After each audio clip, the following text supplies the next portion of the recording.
সবাইকে নমস্কার। আমার চ্যানেলে নিজে এই ড্রেসটি বানিয়ে ঘুরতে চলে গেছিলাম কোচবিহার রাজবাড়ি। চলো তাহলে তোমাদের সঙ্গে শেয়ার করি যে কী করে আমি বানালাম এই আনারকলিটা।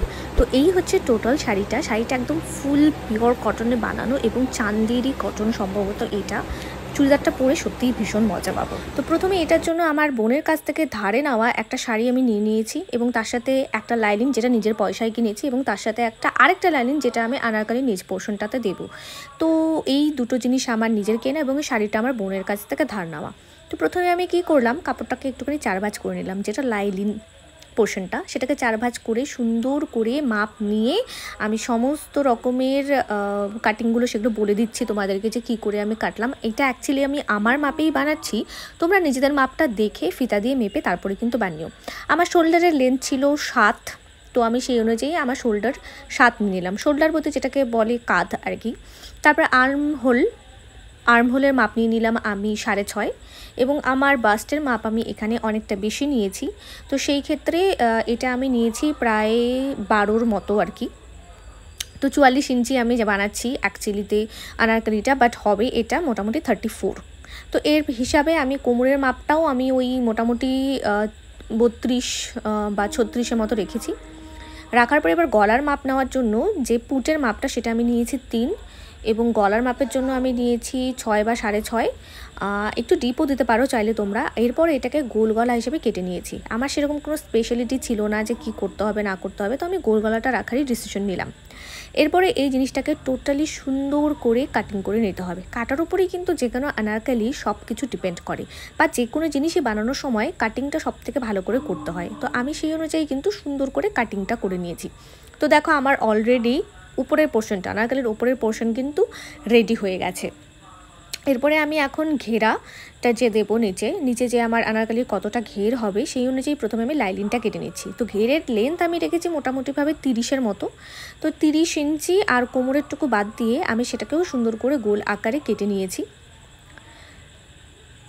এটাকে কাটার পরে দেখলাম যে আমার সাইডে একটুখানি কাপড়টা কম পড়ছে। আমি কি করলাম, তো পাশের থেকে যে কাপড়টা ছিল সেই কাপড়টা নিয়েই সুন্দর করে রেখে, যাতে যেখানে আমার মাপটা পড়ে আর কি সেই অনুযায়ী কাপড়টা রেখে আমি কিন্তু আবার সেই 30 ইঞ্চি করে মিলিয়ে নিয়েছি। তো মেলানোর পরে দেখলাম যে হ্যাঁ, আমার কাপড়টাতে আমার সম্পূর্ণ যে আনারকলি ঘেরটা সেটা তৈরি হয়ে যাচ্ছে। তো এটাকেও আমি সুন্দর করে কাট করে নিলাম। দেখো যে খুব সুন্দর করে কিন্তু মিলে গেল।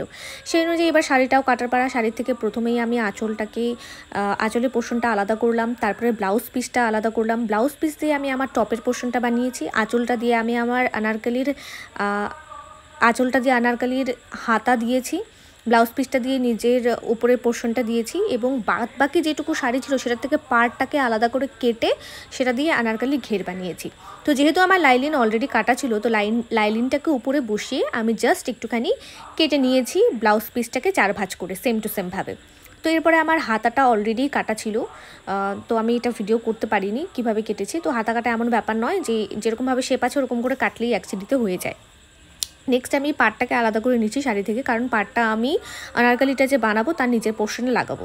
তো এরপরে দেখো আমি শাড়ির যে মেন যে শাড়িটা সেটাকেও আমি সুন্দর করে একটুখানি আমব্রেলা কাটিং করে নিয়েছি। আমার সমস্ত কাটিং কিন্তু এই মুহূর্তে কমপ্লিট হয়ে গেছে। হাতা কমপ্লিট, বুকের পোর্শন কমপ্লিট, আনারকলির লাইলিন কমপ্লিট। এবার সেলাই করার পালা। তো হ্যান্ড মেশিনটা আমার মায়ের হ্যান্ড মেশিন, এটা প্রায় অনেক বছরের পুরানো একটা মেশিন, মায়ের কাছ থেকে এনেছি। তো এটা দিয়েই আমি একটুখানি চালাই, মাঝে মধ্যে একটুখানি নিজের কাজ করি, এরকম ছোটোখাটো ড্রেস বানিয়ে নিজেই পরি আর কি। এটা শখ বলতে পারো। তো এরপরে দেখো আমি লাইলিনটা সুন্দর করে সেলাই করে নিচ্ছি। এবার সম্পূর্ণ ভিডিও তো আর দেওয়া পসিবল না, তো আমি যতটুকু পারলাম ততটুকু ভাঁজ করে সুন্দর করে। এবার ফিনিশিংয়ের উপর ডিপেন্ড করে, মেশিন চালানো জানতে হবে এবং কাটিংটা একবার শিখে গেলে। তো যাই হোক, আমি আমার এক্সপিরিয়েন্সটা শেয়ার করলাম তোমাদের সাথে যে ড্রেসটা কেমন হলো আলটিমেটলি। এরপরে সামান্য একটু জড়ি লাগাচ্ছি আমার উপরে গলার পোর্শনটাতে এবং বা বুকের পোর্শনটাতে একটু স্টাইল করে একটুখানি জড়ি ছিল আমার কাছে, তো এই জড়িটাই লাগিয়ে নিচ্ছি যাতে একটু আনারকলির যে গর্জিয়াসনেসটা সেটা একটুখানি বাড়ে। তো এই হচ্ছে আমার ফুলফিল আনারকলি, যেটা পরে মন মতো পোজ দিয়ে একেবারে রাজবাড়িতে দারুণ করে ভিডিও বানিয়ে নিয়ে চলে এসেছি। তো তোমাদের কেমন লাগলো আমার এই ড্রেসটা? যদি ভালো লাগে প্লিজ আমার এই পেজটাকে একটুখানি ফলো করে দিও এবং অবশ্যই আমাকে একটু সাপোর্ট করো। এবং এই যে রাজবাড়ি ঘুরেছি সেটা নিয়েও কিন্তু একটা এক্সট্রা ব্লগ আছে, যেটা আমার ইউটিউব চ্যানেল এবং ফেসবুক চ্যানেল দুটোতেই কিন্তু দেওয়া আছে। তো প্লিজ ভালো লাগলে একটুখানি সাবস্ক্রাইব করে দিও আমার চ্যানেলটাকে। পরবর্তী ব্লগে দেখা হচ্ছে।